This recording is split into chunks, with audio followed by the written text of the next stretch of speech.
बहुत पहले भगवान जगन्नाथ की एक अनन्य भक्त हुआ करती थी कर्माबाई।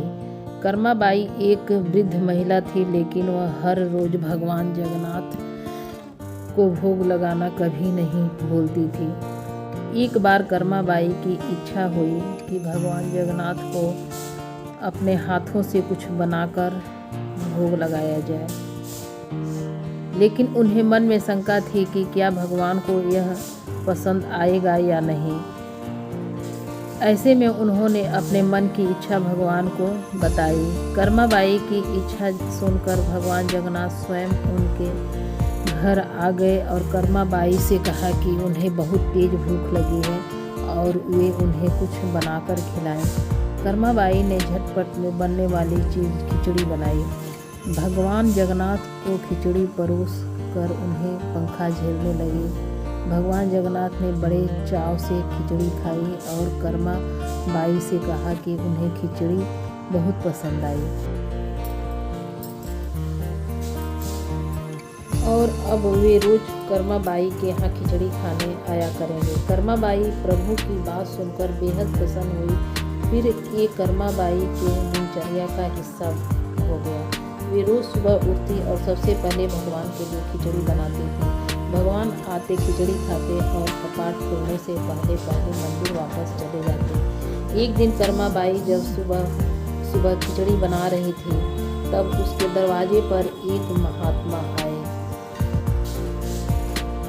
और उन्होंने कर्माबाई को बिना स्नान किए और बिना रसोई साफ किए खाना बनाते देखा तो उसे समझाया कि ऐसा करना गलत है।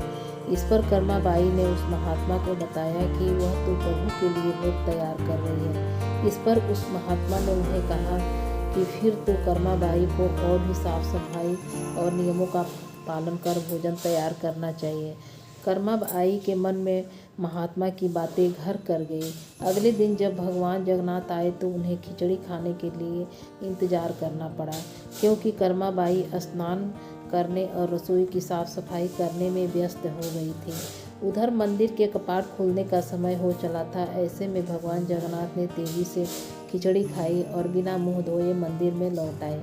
ऐसे में जब मंदिर के पुजारी ने कपाट खोला तो उसने भगवान के मुंह पर खिचड़ी लगी पाई। उस पुजारी ने भगवान से इसकी वजह जानने की कोशिश की तो भगवान जगन्नाथ ने उससे सारी बात बताई और उससे कहा कि जाकर उस महात्मा को समझाए कि भगवान सिर्फ भक्ति भाव के भूखे होते हैं।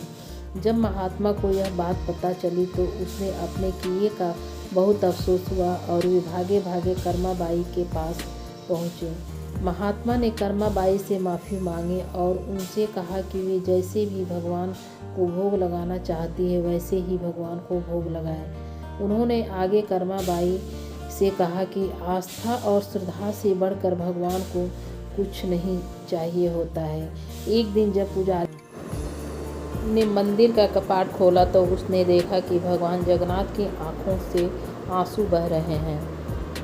उसने भगवान से इसकी वजह पूछी तो भगवान जगन्नाथ ने बताया कि कर्माबाई का देहांत हो गया है और उन्हें माँ और उनके हाथों से बनी स्नेह से भरपूर खिचड़ी की याद आ रही है। तब पुजारी ने भगवान से कहा कि अब वे उनके लिए रोज़ खिचड़ी बनाएंगे और भगवान को कभी भी माँ की कमी महसूस नहीं होने देंगे।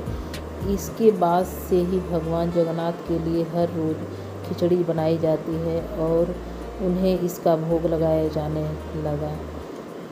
ऐसे ही जानकारी के लिए मेरे वीडियो को लाइक, चैनल को सब्सक्राइब और बेल बटन को ऑन कर दीजिएगा ताकि आने वाला वीडियो का नोटिफिकेशन आपको समय से मिल सके। बाय।